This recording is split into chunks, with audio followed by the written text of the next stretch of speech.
Kisan fashion mall వచ్చేస్తుంది మన ECL కి జూలై 24న గొప్ప ప్రారంభం. ఏపీలో హాట్ టాపిక్ గా మారింది ముంబై నటి కాదంబరి జత్వానీ కేసు. అయితే ఈ కేసులో ఒక కొత్త ట్విస్ట్ తెరపైకి వచ్చింది. ఏపీ సిఐడి చార్జ్ షీట్ లో ఆరోపించినట్టు తాను నిందితురాల్ని కాదని బాధితురాల్ని అంటుంది కాదంబరి. తాను అమాయకురాలినంటూ ఆమె ఒక లెటర్ రిలీజ్ చేశారు. మరోవైపు వైసీపీకి చెందిన మాజీ నేత కుక్కల విద్యాసాగర్ ను జత్వానీ బ్లాక్ మెయిల్ చేశారని, అతడి నుంచి ₹1,31,00,000 జత్వానీ వసూలు చేశారని సిఐడి పేర్కొంది. బ్యాంకు లావాదేవీలను పరిశీలించి అదంతా నిజమేనని సాంకేతికంగా సిఐడి నిర్ధారించింది. దీనిలో ఎవరి వర్షన్ ఏంటో చూద్దాం. తాను అమాయకురాల్ని అంటుంది Kadambari Jethwani. AP CID charge sheet తప్పుల తడక అని జత్వానీ చెప్తున్నారు.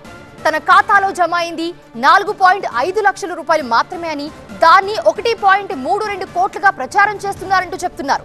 ఆధారాలు లేకుండా తనపై నేరం మోపుతున్నారంటున్నారు కాదంబరి. ఈ మేరకు ఒక లేఖ కూడా విడుదల చేసిందామే. కాదంబరి జత్వానీ బ్లాక్ మెయిలర్ అని తేల్చింది సిఐడి దర్యాప్తు. ఇక కుక్కల విద్యాసాగర్ ని బెదిరించి ₹1,31,00,000 తీసుకుందని చెప్తుంది సిఐడి. అయితే కాదంబరి వసూలు చేశారని నిర్ధారించింది AP CID. CID charge sheet పై స్పందిస్తూ ఒక లేఖ విడుదల చేశారు జత్వానీ. ఆ చార్జ్ షీట్ కేవలం 20 పేజీల పత్రం మాత్రమే అని, అందులో తనపై పూర్తిగా అసత్య నిరాధార ఆరోపణలు చేశారని కాదంబరి అంటున్నారు. సిఐడి అభియోగాలను ఖండిస్తున్నారు జత్వానీ. ఆమె లేఖలో ముఖ్యమైన అంశాలేంటో చూద్దాం. ఏపీ సిఐడి చార్జ్ షీట్ తప్పుల తడక అని చెప్తున్నారు జత్వానీ. చార్జ్ షీట్ లో నాపై ఆధారాలు లేని ఆరోపణలు చేశారని, ఎఫ్ఐఆర్ లో ఆరోపణలు సినిమా కథల తరహాలో ఉన్నాయి అని చెప్తున్నారు. నా ఖాతాలో జమ అయింది ₹4.5 లక్షల మాత్రమేనని, కానీ దాన్ని 1.32 కోట్లుగా ప్రచారం చేశారని చెప్తుంది కాదంబరి. ఇక 4.5 లక్షలు తన పనికి పారితోషికం ఇచ్చారని చెప్తుంది కాదంబరి. తమ మధ్య సంభాషణలు, తన ఖాతాలో నగదు జమ అవడం, తాను నేరం చేశారనడానికి ఆధారాలు లేవు అని చెప్తున్నారు.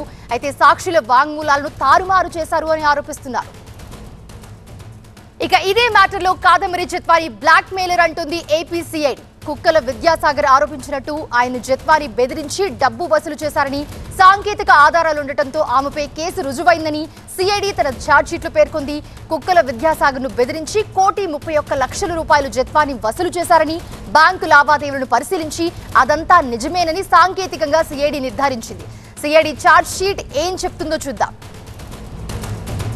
విద్యాసాగర్ ఆరోపించినట్టు జత్వానీ డబ్బు వసూలు చేశారు. సాంకేతిక ఆధారాలతో కేసు రుజువైంది అంటున్నారు సిఐడి.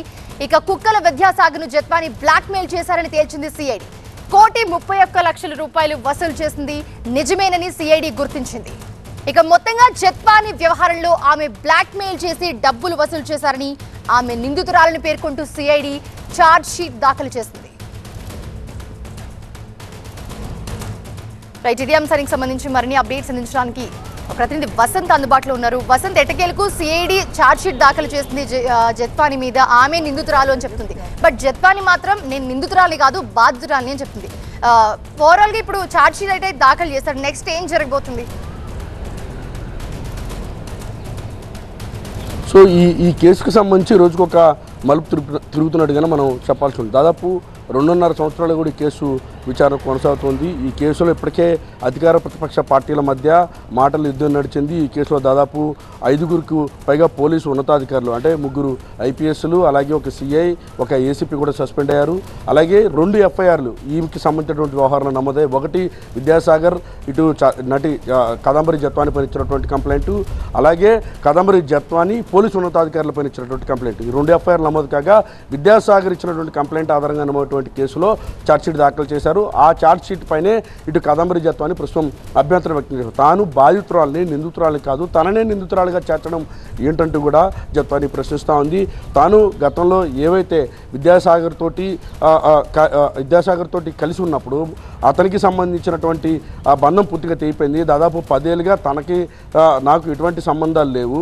కేవలం తనకి ఏవైతే అకౌంట్లో ట్రాన్సాక్షన్ జరిగిందో ఆ ట్రాన్సాక్షన్ కేవలం బిజినెస్కి సంబంధించి, అంటే ఆమె సెలబ్రిటీగా ఉన్నారు, ఆర్టిస్ట్గా ఉన్నారు, అలాగే ఈవెంట్స్కి సంబంధించి కూడా కార్యకలాపాలు చేసినట్టుగా కూడా సిఐడికి ఇచ్చినటువంటి రిపోర్ట్లో కూడా పేర్కొన్నారు, కన్ఫెషన్లో పేర్కొన్నారు. సో దానికోసం ఇచ్చినటువంటి అమౌంట్ను కూడా బెదిరింపుల్లో భాగంగా ఇచ్చినట్టుగా కూడా సిఐడి పేర్కొంటపైన ఆమె అభ్యంతరం వ్యక్తం చేసిన తాను చాలా కష్టపడి వచ్చాను, మెడిసిన్ చదివి గ్రాడ్యుయేషన్ పూర్తి చేసి సినిమా రంగంలో కూడా ముందుకు వచ్చాను. సో ఇటువంటి తనపైన ఈ రకమైనటువంటి వ్యాఖ్యలు చేయడం సరైన పద్ధతి కాదంటూ కూడా ఇటు కదంబరి జత్వాని అభ్యంతరం వ్యక్తం చేస్తోంది. తనకు ఖచ్చితంగా న్యాయం చేయాలి, ఈ చేస్తున్నటువంటి ఆరోపణలు ఛార్జ్షీట్లో పేర్కొన్నటువంటి అంశాలు ఏవైతే ఉన్నాయో అవి ఏమీ తాను చేయలేదు, బెదిరించలేదు, ఎవరిని నొప్పించలేదు, ఇబ్బందులు పెట్టలేదు. కానీ తనని ఎందుకు టార్గెట్ చేశారంటూ కూడా ఆమె అభ్యంతరం ఆవేదన వ్యక్తం చేస్తూ లేఖను విడుదల చేసింది. అయితే ఈ లేఖ పైన ఇప్పటికే ప్రభుత్వం చాలా సీరియస్గా ఉంది. ఎందుకంటే మొన్న జరిగినటువంటి ఈ పరిణామాలన్నిటిపైన ప్రభుత్వం అసలు ఈ కేసులు ఏం జరిగిందని దానికి సంబంధించి వివరణ కూడా ఇచ్చింది. సో ప్రస్తుతం ఇటు జత్వాని రాసినటువంటి లేఖకు సంబంధించి కూడా అన్ని వివరాలు కూడా తెలుసుకునే ప్రయత్నం ఇటు ప్రభుత్వం పోలీసు ఉన్నతాధికారులు కూడా చేస్తూ ఉన్నారు. Right, thanks for the updates Vasant.